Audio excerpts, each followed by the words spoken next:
Hello, everybody, and welcome back to Dicing with Death. All the best jokes happen in the breaks. Yeah. Actually, just offensive accents. They're only offensive if they hear them. Probably not the right way to go about that, but anyway. It's all right. We were just making fun of Germans, so it's not racist. Scandinavians, not Germans. Same, right? Same. There we go. All right. Back to D&D for a little wrap up. Mm-hmm. So we return to Necrot. A little more worse for the wear, harrowed from our journey, but with a new companion, a librarian for our growing wizard tower. It is a sight to behold. People immediately begin shouting for each other as the exhausted frog hippity hops across the red hills into Necrot. Really? Dusty, weary from the journey, but it's got horns, it's got talons, it's got these like bright red veins running across it. Occasionally, when someone gets a little bit too close, it'll belch like a small mote of flame in front of its face, just like a mildly threatening, keep your fucking distance from me, human burp. And I hadn't thought to show him off, but it appears that parade is inevitable. Mm-hmm.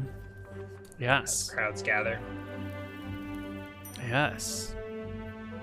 This Devon will announce that this visiting extraplanar dignitary is the new librarian for the Great Wizard Tower of Necrot.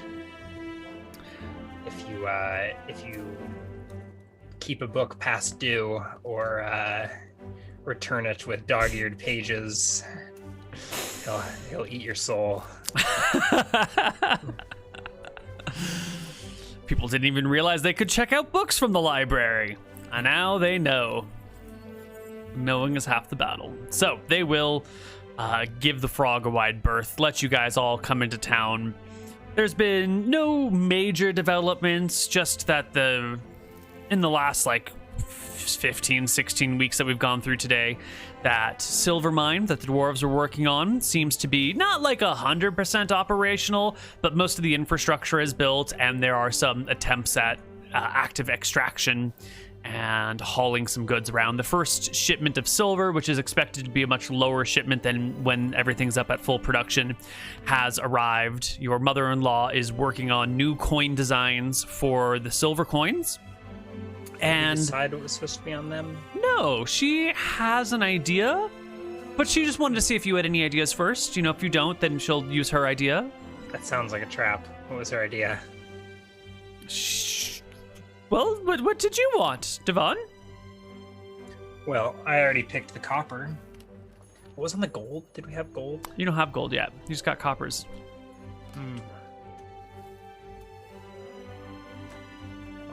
So I tell her that I had picked the copper. Is this your way as a DM of saying you didn't actually have an idea, but you were No, it was my way of buying time until I had an idea, which I've bought my time already. So if you have none, then she will tell you that one side ought to be a tower for the wizard tower that has provided all of this metal and is sort of the center of Necrot now, and on the reverse will be a quanot for the waters that feed us, that allow us to survive in these dusty, deserty hills. And she also likes the symmetry of, one comes out of the ground and one goes into the ground, and they kind of like... Perhaps the flowing from the quanot will be a serpentine river. She will... to Platos, who... Yeah, she'll add a serpent to the design. Get it off to a... what do you call the person who makes the dye? A caster? A metaller? I guess to Heifer. Still be a smith, right? Yeah. She gets the design off to Heifer to work it out. This kind of thing might be beneath him, but I guess like coming up with the initial design. Yeah. And someone needs to make a couple of die casts. And I think that's probably done in a very hard type of metal, probably like iron or something, or steel. Definitely something harder than the silver that you'll be pounding it into. Yeah. Yeah. So they'll make some casts. They'll get some silver coinage being developed. You will be brought the first samples in a week or so when they're ready. And other than that, Necrot seems to be in a state of boom. The population is up.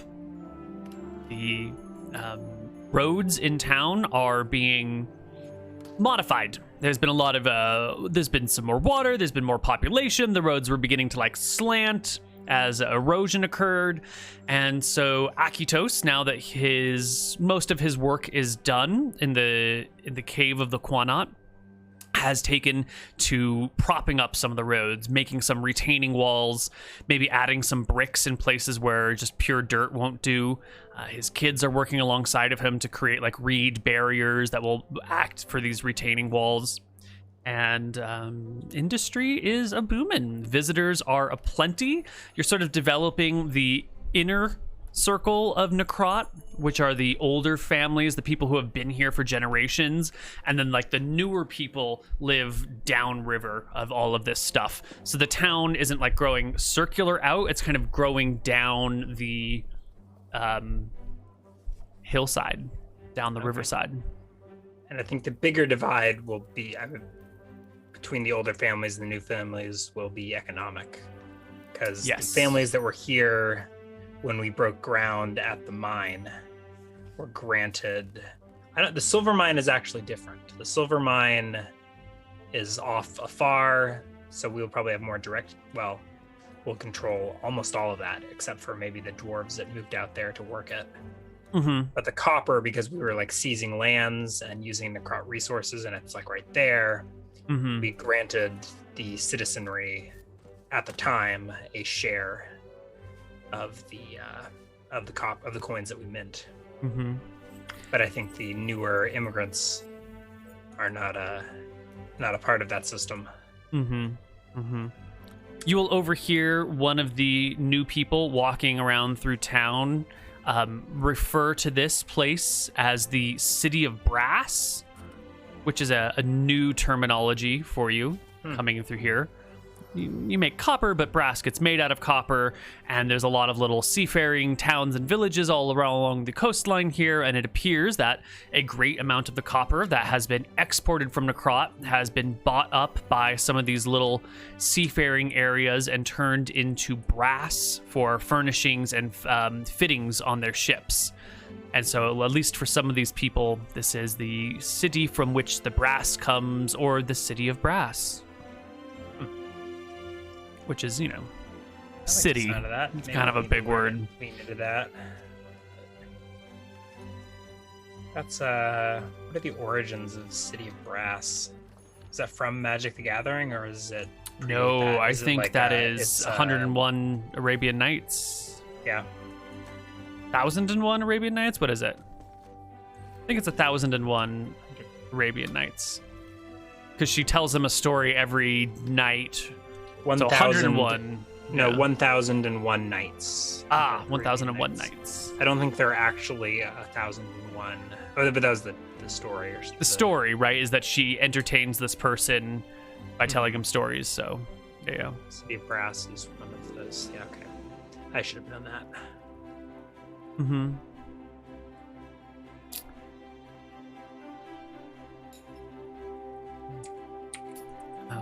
So your people come in, your apprentices get back to their houses, their house, their shared dormitory, and collapse exhausted. It's kind of nice that they're all females, so you don't need to split your dormitory at all. And you can head back to your tower. You can introduce your Yugoloth to the library, and they will instantly feel more at home and seem more comfortable in here. They will walk around, take a look at the tablets and stones, the infinite scroll, if that's in here. I don't know if it is. It is, yeah. Those are in like the special collection that and the frog's great tongue will like lash out to the other side of the room to grab something and pull it back to it before it like carefully places it on a wall as it goes about, reorganizing things just a little bit here, just a little bit there. It will ask for some level of instruction on who may take things and how you want things to be tracked. I don't think that's important to go into too much detail right now, but a little guidance would be nice for our librarian. Yeah. I will tell him that these possessions are mine and this tower is mine. Mm-hmm. So ultimately, he is guarding them from me. Mm-hmm. For now, the apprentices have full reign over the library. Okay. As long as they treat it with respect. Okay. I don't expect that anyone else will come calling. Mm-hmm. But if they do, don't let them leave with anything without permission first, and certainly treat looters and thieves with and vandals with impunity. Yes. I shall do as you command. It croaks. The city of Brass actually does sound quite pointed. Archaeological expedition. Cover a brass vessel that trapped a djinn. A mummified queen, petrified inhabitants, lifelike humanoid robots, and automata. Brass horseman robot. Wow. The ancient city was become a ghost town.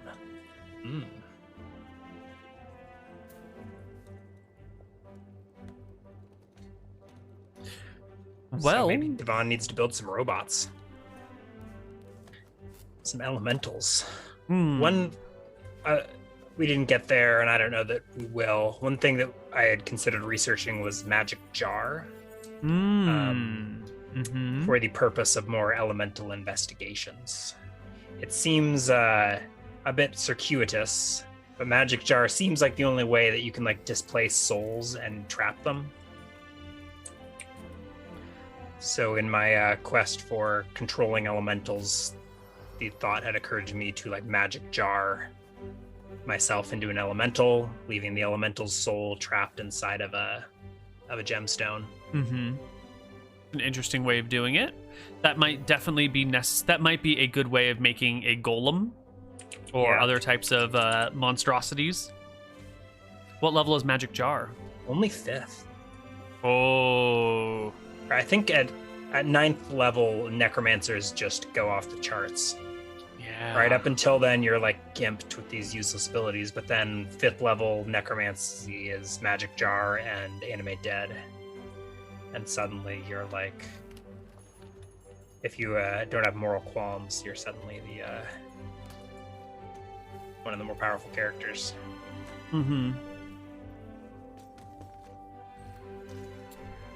Well, maybe the magic jar is what we will do next session. That might be. We still haven't really summoned any elementals, although I do have that power. But that would have been a fun way to deal with the troll.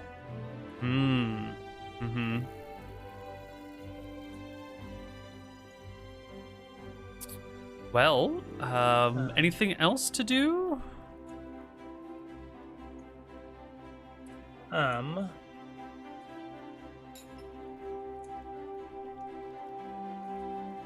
I don't think so.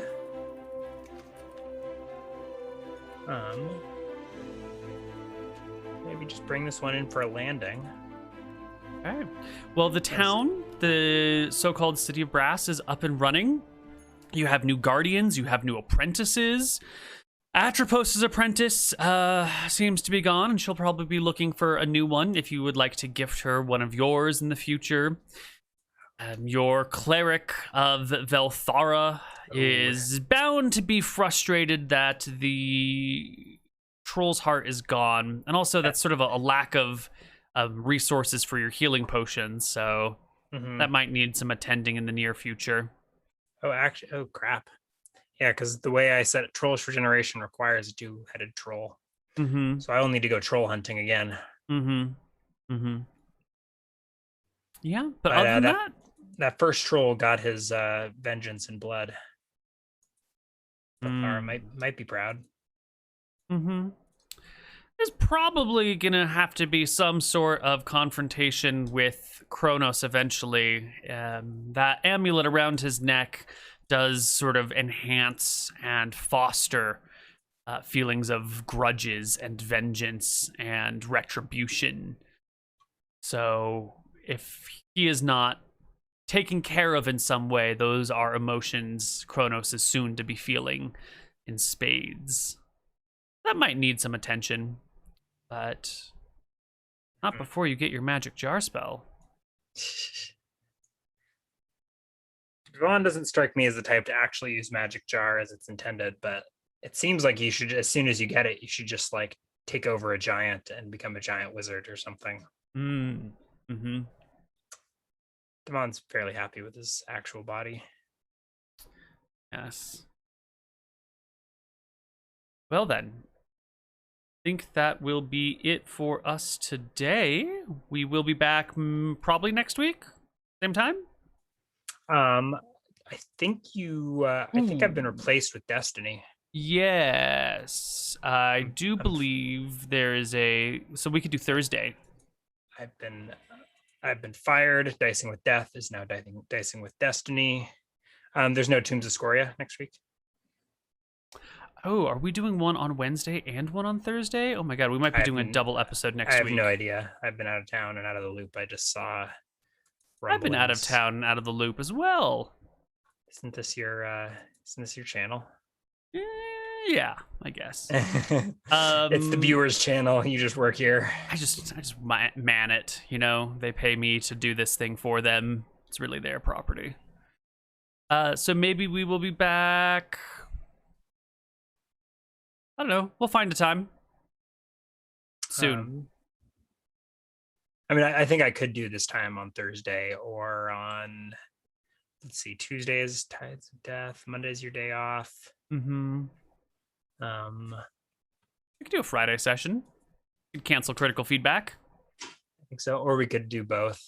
Do like a Dicing with Death and then do a joint critical feedback or whatever we're feeling. Yeah, maybe we'll do a thing on Friday, the 2nd July. The same time is good for you? Yeah, I think this works best. Yeah. Then I will put it on the calendar for Friday.